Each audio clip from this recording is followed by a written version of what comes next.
For 15 years, I was more than an uncle to my sister's kids. I was their father in every way that mattered. I sacrificed my youth, my career, and my own dreams to give them a life. But when I finally found my own happiness, my sister destroyed it with a single speech, all because she couldn't bear the thought of losing her free, full-time babysitter. 3 weeks ago, the architecture of my life was demolished by a wedding toast. I'm 34 years old, and I'm still sifting through the rubble, trying to comprehend the sheer totality of the destruction. The person who lit the fuse was my own sister, Scarlett, the very person I had dedicated my entire adult life to protecting. To understand the depth of this betrayal, you have to go back 15 years. I was 19, a freshman in college with a future that felt bright and boundless. Scarlett was 17, a high school junior navigating the usual teenage angst. Then, in an instant, a phone call shattered our world. A slick road, a drunk driver, a head-on collision. Our parents were gone. The life we knew ceased to exist, replaced by a terrifying, gaping void. Our only other relative was a grandmother lost in the fog of dementia, residing in a nursing home, a ghost of a memory herself. We were utterly alone. My college dreams evaporated overnight. There was no choice to be made. Scarlett was my responsibility.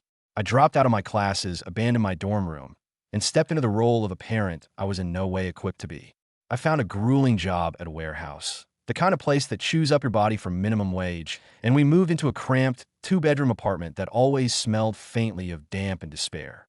For the next 2 years, my life was a relentless cycle of work and exhaustion. I pulled double shifts, my body aching, my mind numb, just to keep a roof over our heads and food on the table while Scarlett finished high school. She was a bright kid, and for a while, it felt like we might make it. But then came Dustin. He was all swagger and cheap cologne, an 18-year-old with no ambition beyond his next joyride. I disliked him instantly, saw the carelessness in his eyes, but Scarlett was infatuated, caught in the dizzying whirlwind of first love. I held my tongue, telling myself she deserved some happiness, some normalcy. That normalcy came to a screeching halt when, at 19, she told me she was pregnant. I wasn't thrilled, I was terrified. We were barely keeping our heads above water as it was. But I looked at my sister, her face pale with fear and uncertainty, and I knew I couldn't abandon her. I promised her we would figure it out together. Dustin, true to form, vanished the moment the words, "I'm pregnant," left her lips. The devastation that followed was profound. Scarlett was a wreck, and I became her rock, her confidant, her provider. In 2010, my nephew Quincy was born. I was there in the delivery room, a scared 19-year-old holding my sister's hand, and from that first moment, I was utterly captivated. I helped with everything: the late-night feedings, the diaper changes, the endless rocking of a colicky baby. Scarlett struggled immensely with the crushing weight of single motherhood. She was young, grieving, and overwhelmed. She started disappearing, leaving Quincy with me for days at a time, while she sought solace in parties and friends. I never complained. I saw her pain, and I told myself it was my duty to shoulder the burden. When Quincy was 2, history repeated itself with a cruel lack of imagination. A different guy, Tyler, the same story. He was gone a second, he found out she was pregnant again. Soon, there was Lucy. My life became an impossible juggling act. I was working 2 physically demanding jobs, coming home to 2 small children who needed me for everything, all while my sister tried to navigate the wreckage of her early 20s. Slowly, Scarlett did begin to pull her life together. She enrolled in community college, earning a certification as a dental assistant. It was a victory, a step toward stability. But even after she secured a steady job with a decent income, the fundamental dynamic of our lives remained unchanged. I was the default parent. I was the one who picked the kids up from school, the one who deciphered cryptic math homework, the one who sat in doctors' waiting rooms. I bought their clothes, their shoes, their birthday presents. Scarlett contributed financially when she could, but I was the bedrock, the primary provider and caregiver. I want to be clear, I never resented this. Not for a moment. I adored Quincy and Lucy with a fierce, paternal love that defied biology. They were my kids in every sense but name. I was the one who held the back of Quincy's bike until he finally found his balance and pedaled away on his own. I was the one who spent hours in the backyard, teaching him how to throw a baseball. I was the one who taught him how to knot a tie for his first school dance. For years, I was the one who patiently braided Lucy's hair every single morning, my clumsy warehouse worker fingers learning the intricate patterns. They call me Uncle Dan, but I was their father. 2 years ago, something shifted. I was promoted to a supervisor position at a logistics company, a job with better pay and regular hours. It was the first time in over a decade that I felt like I could breathe. And that's when I met Amanda. She worked in accounting, and she was smart, funny, and had a warmth that felt like coming home. I was hesitant to start a relationship. My life was so complicated, but Amanda was different. She saw my life not as baggage, but as a testament to who I was. She was incredible with the kids. They adored her from the moment they met, drawn to her easy laugh and genuine interest in their lives. She understood, without me ever having to say it, that they were my world, and she never once made me feel guilty for the times we had to cancel a date because Lucy was sick or Quincy had a big game. After 18 months of building a life together, I proposed last Christmas. When she said yes, a profound sense of joy washed over me, a feeling I hadn't realized I'd been missing. We started planning a wedding for the fall. Scarlett, to my relief, seemed genuinely happy for us. She and Amanda would spend hours huddled over bridal magazines, their laughter filling the house. I thought, foolishly, that we were finally building a stable, happy, blended family. About 6 months ago, Scarlett started dating Leighton. He was older, divorced with no kids, and worked in construction. He seemed like a decent guy. He was good to the kids and often treated all of us to dinner. But then, I started noticing subtle shifts in Scarlett's behavior. The change was insidious, a slow poisoning of the atmosphere. She began making passive-aggressive comments, little digs disguised as helpful advice. "You know, Dan," she'd say, "you really need to think about starting your own family soon. You can't keep babying my kids forever." This was bewildering. I'd never complained about my role, and the kids, now teenagers, still sought me out for advice, for help, for comfort. Then the comments started to focus on Amanda. "Amanda is probably getting anxious to have her own babies," Scarlett would muse. "She won't want to be a stepmom to two teenagers forever." I repeatedly reassured her that Amanda and I had discussed this at length, that Amanda loved the kids and was excited about our future, all of us together. But Scarlett would just smile a tight, knowing smile, planting seeds of doubt that I refused to let take root. The seeds finally blossomed into a toxic flower 3 weeks ago at our engagement party. It was held at a local restaurant, a beautiful event that Scarlett herself had helped plan. 40 of our closest friends and family were there, the room buzzing with happiness and celebration. It felt perfect. Then, Scarlett stood up, tapping her glass for a toast. I smiled at her, expecting a sweet, sisterly tribute. Instead, she delivered a eulogy for my happiness. She began by talking about my sacrifices, painting a poignant picture of the brother who gave up everything for her and her children. She spoke of my abandoned college education, my lost 20s, the relationships I never had time to pursue. The room grew quiet, captivated by her emotional tribute. Then, her tone shifted. Her eyes, glistening with what I now realize were crocodile tears, locked onto Amanda's. "And that's why," Scarlett said, her voice breaking dramatically, "I just can't let my brother make another sacrifice." My blood ran cold. "Amanda," she continued, "you are a wonderful woman, and you deserve someone who can give you their whole heart, someone who can focus entirely on you and the beautiful children you'll have together. You don't deserve someone who is already tied down with a lifetime of responsibilities." The air was sucked out of the room. I could feel every eye on us. Scarlett took a deep, shuddering breath and delivered the final, fatal blow. "I love my brother more than anything," she declared, "and that's why I think you two should break up. He will never, ever be able to put you first." Absolute, deafening silence. Amanda's face had gone chalk white. Without a word, she pushed her chair back and fled the restaurant. I scrambled after her, my heart pounding in my chest, but I was too late. I saw her car pulling out of the parking lot, her silhouette a blur behind the glass. She was gone. When I stumbled back inside, a dazed and hollowed-out version of myself, Scarlett was sobbing, surrounded by a few concerned friends, proclaiming that she only wanted what was best for everyone. I confronted her, my voice a low, trembling whisper of rage. "How could you? You had no right. I was trying to protect you both," she cried. "I was trying to stop you from making a huge mistake." The party disintegrated. Half the guests left immediately, their faces a mixture of pity and embarrassment. The entire night, a celebration of my future, was ruined. For 3 agonizing days, Amanda wouldn't answer my calls or texts.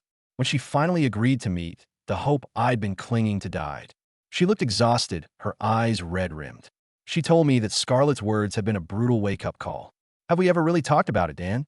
She asked, her voice soft and full of sorrow. About what our priorities would be. For 15 years, your priority has been Scarlett and the kids.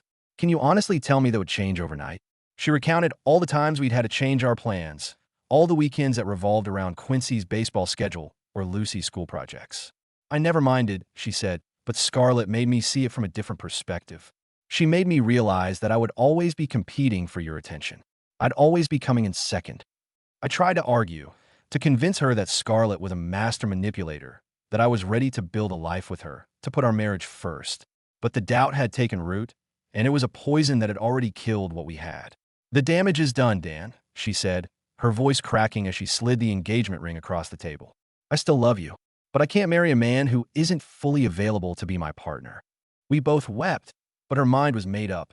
After the finality of my breakup with Amanda, a cold, hard clarity settled in. I needed to confront Scarlett, not with anger, but with a demand for the unvarnished truth. I drove to her house on a Saturday morning, deliberately choosing a time when Leighton would be out.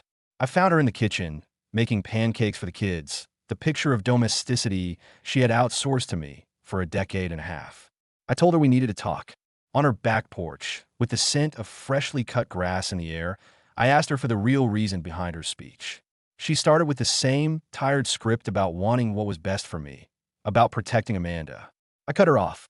Was it about me, Scarlett? I asked, my voice dangerously quiet. Or were you afraid of losing your built-in babysitter and your financial safety net? The question hung in the air, and for a moment, she just stared at me. Then, her facade crumbled. The truth, when it finally came, was a torrent of selfish fear. She confessed that the reality of my marriage had sent her into a panic. For 15 years, I had been her constant, her ever-present support system. She had grown so accustomed to my availability, to my willingness to drop everything for her and the kids, that she couldn't imagine a life without it. She admitted Leighton was a good man, but he wasn't prepared for the all-encompassing responsibility of two teenagers, a responsibility she herself had never fully shouldered. I know it was selfish, she sobbed, but I've spent my entire adult life relying on you. I wasn't ready to let that go. I thought if I could just break you and Amanda up, things could go back to the way they were. The callousness of it was breathtaking. She had willingly, consciously, destroyed my happiness to preserve her own comfort. I asked her if she had ever, for a single second, considered what I wanted, what might make me happy. Her only answer was more tears. But the nightmare wasn't over. After her confession, I told her I needed space. I explained that I wouldn't be able to help with Quincy and Lucy for a while, that I needed to heal and figure out my own life. The switch from remorseful sister to cornered animal was instantaneous. You're abandoning them, she shrieked, her face contorted with rage. They need you. You can't just walk out of their lives. You're being selfish and punishing innocent children for my mistakes. She accused me of breaking a commitment I'd made 15 years ago, a commitment I had honored at the expense of my own life. The conversation ended with her calling me a terrible person for daring to choose my own well-being over the needs of her children. That was a month ago. In the weeks that followed, Scarlett launched a smear campaign. She told Quincy he wasn't seeing me because I was busy with my own problems. She had Lucy call me, crying, asking if I was mad at her. She was poisoning the kids against me, twisting my need for space into an act of cruel abandonment. She played the victim to our extended family, painting me as the heartless brother who had used and discarded her. My cousin called to lecture me on family duty, telling me how much Scarlett was struggling. Apparently, Leighton was also questioning their relationship. Scarlett had admitted to him that she preferred having me as her backup, that I understood the kids better. He told her he felt like a placeholder, and she had the audacity to call me, begging me to fix it, to smooth things over with him. No, I told her the word a steel door slamming shut. You created this mess by sabotaging my life. You can deal with the consequences. True to form, Leighton broke up with her. She was devastated, and of course, she blamed me. Her next move was to weaponize the children directly. She began manufacturing crises, having them call me with problems she could have easily handled. Quincy would call, saying Scarlett was too stressed to drive him to baseball practice. Lucy would call, sobbing over a homework assignment Scarlett was perfectly capable of helping with. She was actively teaching her children to be dependent on me, to see their own mother as incapable. It was a pattern of learned helplessness, and it was toxic for everyone. The final piece of the puzzle was provided by Scarlett's neighbor, a kind, older woman named Mrs. Rodriguez. She came to my apartment, her face etched with concern. She told me she had been watching our family for years and felt she had to speak up. She revealed that Scarlett frequently complained about the burden of her own children, wishing she could be young and free. She told Mrs. Rodriguez how lucky she was to have me to handle the hard parts of parenting. She had been crafting a narrative for the neighborhood, the struggling single mom, while I did the heavy lifting in silence. The realization was sickening. She hadn't just been using me. She had been using my sacrifice to garner sympathy, taking credit for raising two wonderful kids while I did most of the work. I had to end it. I wrote her a letter, laying out firm, non-negotiable boundaries. I would see the kids, but on my terms. I would be their uncle, not their surrogate father. I was done being her backup plan, her emergency contact, her problem solver. I told her that if she couldn't handle parenting, she needed to seek professional help. Her response was to show up at my apartment, unannounced, with the kids in tow, a transparent attempt to guilt me back into submission. I had a wonderful afternoon with Quincy and Lucy, but I stood my ground with Scarlett, telling her she had to respect my boundaries. Her tears, her accusations of me being cold, had lost their power. An apology isn't enough, Scarlett, I told her. You have to earn back my trust with your actions. Her final, desperate act was to show up at my workplace. She caused a scene in the middle of the office, sobbing about how I'd abandoned her children, claiming Quincy was failing in school and Lucy was acting out, all because I was gone. It was a humiliating, manipulative performance that nearly jeopardized my job. That night, I called her and told her it was over. If she ever came to my workplace again, I would get a restraining order. She admitted she was desperate, that she didn't know how to handle the normal parenting challenges of a moody teenager and a struggling student. It was so much easier when you were here, she whimpered. And that was the heart of it. She had never learned to be a parent, because I had always done it for her. I made one last offer, a structured, limited relationship with the kids. It wasn't enough for her. She wanted the old arrangement back. She questioned my character, my manhood, telling me a real man would put the kids first. That was the last time we ever spoke. It's been 3 months of silence. I text with Quincy sometimes. He's a smart kid, and I think he understands more than he lets on. I heard through Mrs. Rodriguez that he told his friends his mom needed to learn to handle things on her own. As for me, I'm slowly rebuilding. I'm taking courses, focusing on my career, even going on a few dates. I am haunted by the knowledge that Quincy and Lucy are struggling, that they're the true victims in all of this. But I'm also anchored by the certainty that I could not continue to enable my sister's dependency without completely erasing myself. Scarlett had 15 years to become the mother her children deserved. She chose convenience over responsibility. And when faced with the prospect of losing that convenience, she chose to destroy my happiness.